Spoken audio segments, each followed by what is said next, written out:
Hello everyone, मेरा नाम हसीबा है। आज हम पढ़ेंगे नील नॉर्डिंग्स के बारे में। ये यूनिट 4 के चौथा पार्ट में से जो बचे हुए थिंकर्स है उनमें से, ठीक है। ये यूजीसी नेट जेआरएफ के लिए यूज़ कर सकते हैं, एजुकेशन पेपर 2 के लिए, और बीएड एमएड जहाँ पर भी यूज़ होता है वहाँ यूज़ कर सकते हैं। ये हिंदी और इंग्लिश दोनों मीडियम के लिए, बट यूज़फुल रहेगा हिंदी मीडियम वालों के लिए। ये नोट्स जो यूज़फुल रहेंगे वो पढ़ तो कोई भी सकता है। सो इनके बारे में शुरू करते हैं। नील नॉर्डिंग्स के बारे में कुछ परिचय जान लेते हैं। नील नॉर्डिंग्स एक प्रसिद्ध अमेरिकन दर्शन शास्त्री एवं शिक्षा चिंतक थी, जिन्होंने क्वियर थ्योरी का प्रतिपादन किया। तो डायरेक्ट सवाल बनता है कि क्वियर थ्योरी का प्रतिपादन किसने किया? नील नॉर्डिंग्स ने। नील नॉर्डिंग्स अमेरिका की प्रसिद्ध दार्शनिक और शिक्षा चिंतक थी। उनका जन्म 3 जनवरी 1929 को अमेरिका में हुआ। अभी लेटेस्ट जो 26 जून के एग्जाम्स में मैंने एक दो जगह ऐसा भी देखा है कि इन लोगों की डेट ऑफ बर्थ और डेट ऑफ डेथ, मतलब जन्म और मृत्यु की डेट आई हुई थी। तो आप इसको थोड़ा सा ध्यान रखें, आइडिया रखें। इनका शैक्षिक योग्यता बैचलर की डिग्री थी और जो more colour state college new Jersey से प्राप्त की थी। इन्होंने पीएचडी की उपाधि की और Stanford graduate school of education से प्राप्त की। इन्होंने प्राथमिक एवं माध्यमिक विद्यालयों में 17 वर्षों तक गणित का विषय पढ़ाया। वे स्टैनफोर्ड विश्वविद्यालय में प्रोफेसर एवं डीन रहीं तथा बाद में सेवानिवृत्त होने के बाद कोलंबिया विश्वविद्यालय से जुड़ी। उन्होंने शैक्षिक विशाल में देखभाल केयर की महत्वपूर्ण भूमिका और पर कार्य क्रिया और शिक्षा के उत्थान के लिए उनके योगदान दिए। इनके बारे में तो थोड़ा सा ठीक। नील नॉर्डिंग्स की कुछ प्रमुख कृतियां हैं, इनको याद रखना है। Darshan of education, educating for intelligence, belief of unbelief 1995, शिक्षा के माध्यम से लोगों को दार्शनिक रूप से सोचने और भाग लेने के लिए प्रोत्साहित करना। Caring the feminine approach of ethics, देखभाल केयर का विश्लेषण, नैतिकता में इसके स्थान को शामिल करना। विमेन एंड एवल, महिलाओं की दृष्टि से बुराई को पुनः सोचने का प्रयास। The challenge to care and school 1992, educating moral people 2002, happiness and education 2003, देखभाल के प्रति चिंता के निहितार्थ की पड़ताल। Starting and home, caring and social policy 2002, देखभाल और सामाजिक नीति का अध्ययन। यह जीवन का एक तरीका है जो घर को केंद्र में रखता है। तो थोड़ा सा इनके बारे में पढ़ लें। नील नॉर्डिंग्स का शिक्षा संबंधी दृष्टिकोण क्या था? नील नॉर्डिंग शिक्षा को अपने व्यापकतम अर्थ में समाज में देखभाल केयर के विकास का केंद्रीय साधन मानती थी। मतलब केयर को बीच में रख के एजुकेशन को बढ़ावा देना। वे शिक्षा को अनुभवों का तारामंडल के रूप में परिभाषित करती थी, जो नियोजित और अनियोजित दोनों प्रकार के होते थे, जो ज्ञान कौशल समझ सराहना के अर्जन द्वारा व्यक्ति के विकास को प्रोत्साहित करते थे। थोड़ा सा इनके बारे में जानना।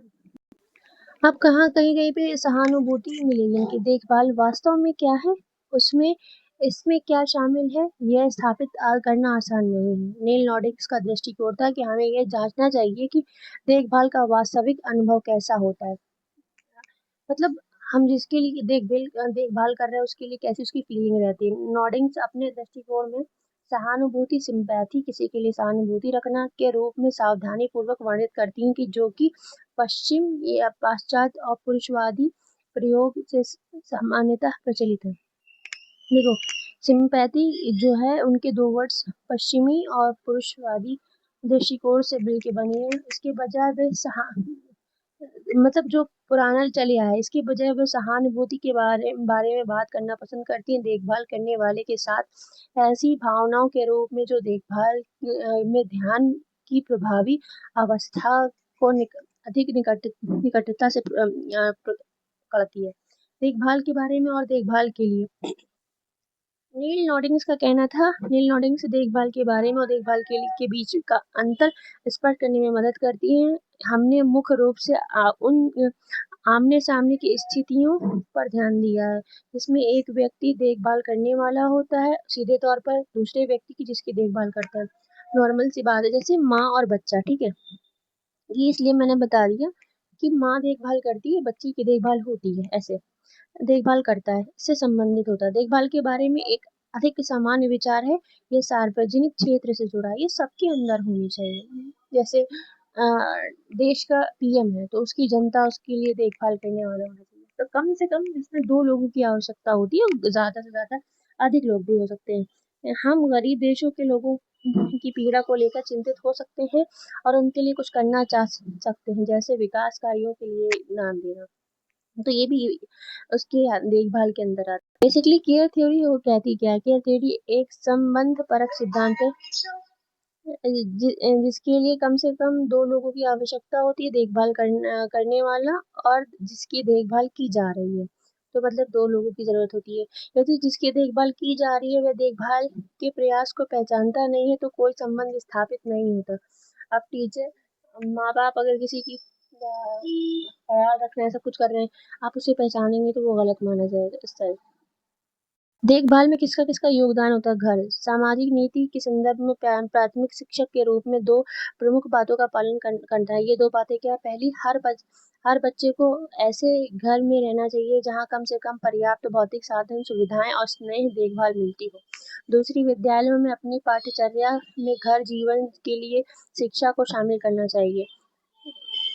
तीसरा तत्व यह है कि प्राथमिक शिक्षक के रूप में घर को देखने पर यह स्पष्ट हो कि विद्यालयों को जितना संभव हो सके सर्वोत्तम घरों में पाई जाने वाली विधियों का उपयोग और शिक्षा देनी चाहिए।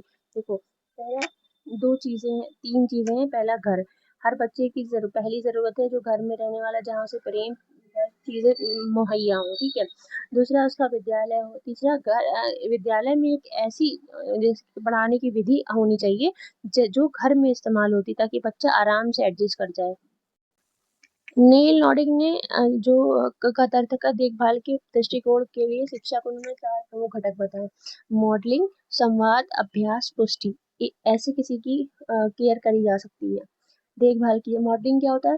देखभाल की दृष्टिकोण के अंतर्गत अप्रत्याशित रूप से शिक्षक शिक्षिकाएं देखभाल करने वाले केयर और जिनकी देखभाल की जा रही है वो केयरर फॉर, जिसकी जो देखभाल कर रहा है वो केयरर कहलाता है और जो जिसकी हो रही होती है वो केयरर फॉर कहलाता है। लोगों के विकास के प्रति चिंतित रहते हैं।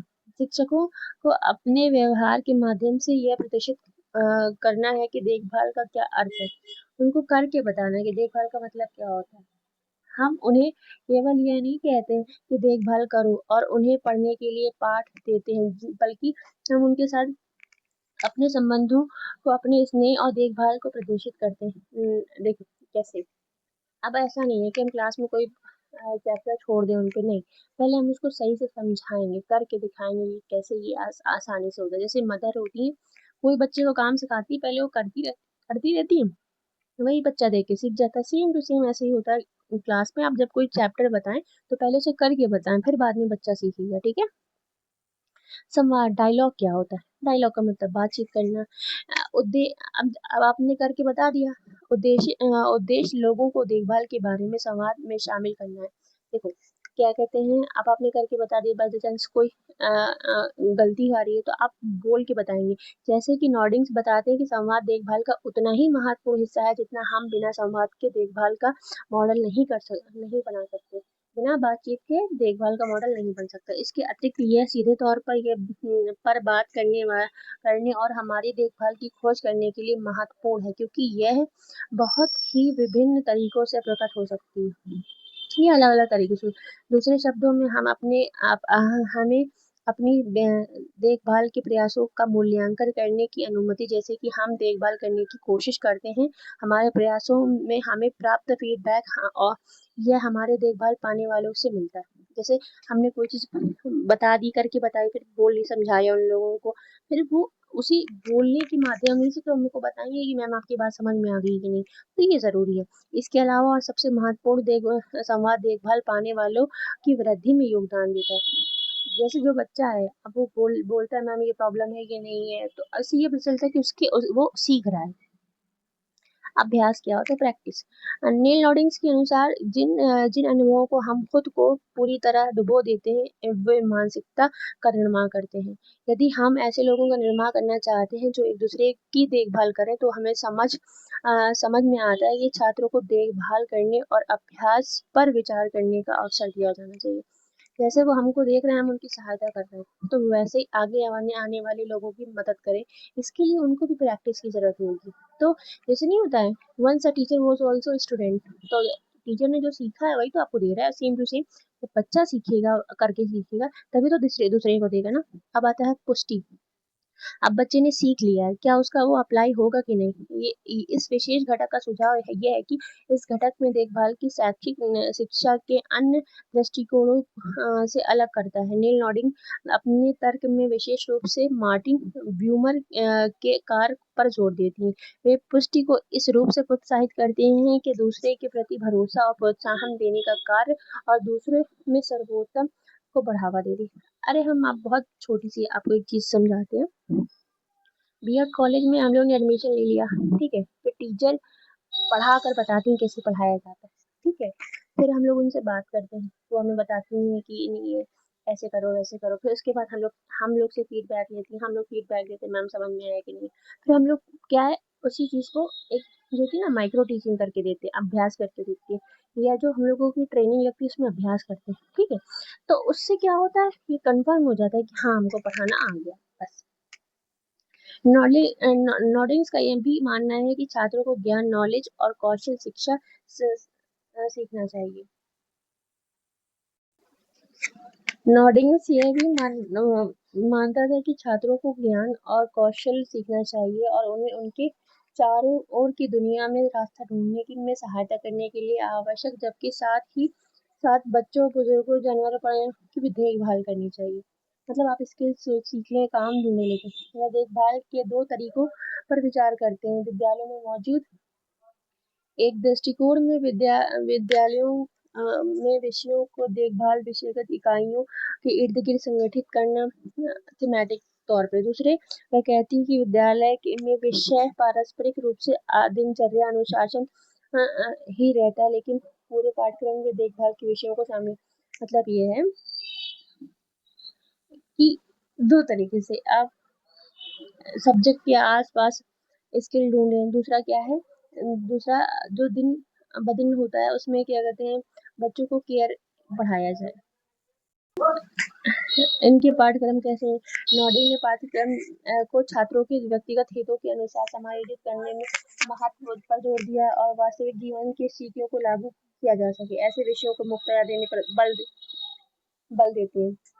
छात्रों को विशिष्ट पाठ्यक्रम में बाध्य नहीं किया जाना चाहिए, जबकि व्यवहारिक जीवन कौशल प्रदान किया जाना, ताकि वे शोभित और समझदारीपूर्वक निर्णय ले सकें। निष्कर्ष क्या है, नॉर्डिंग का मानना था शिक्षा का मुख्य उद्देश्य सक्षम, देखभाल करने वाला, प्रेम करने वाला व्यक्तियों का निर्माण करना चाहिए। इस प्रकार एक शिक्षाविद, दार्शनिक और लेखक के रूप में उनका योगदान अत्यंत महत्वपूर्ण और दूरगामी प्रभाव डालने वाला है। So this is all about Nel Noddings. आपको अगर मेरा वीडियो अच्छा लगा तो आप लाइक कर सकते हैं, सब्सक्राइब कर सकते हैं। Thank you so much.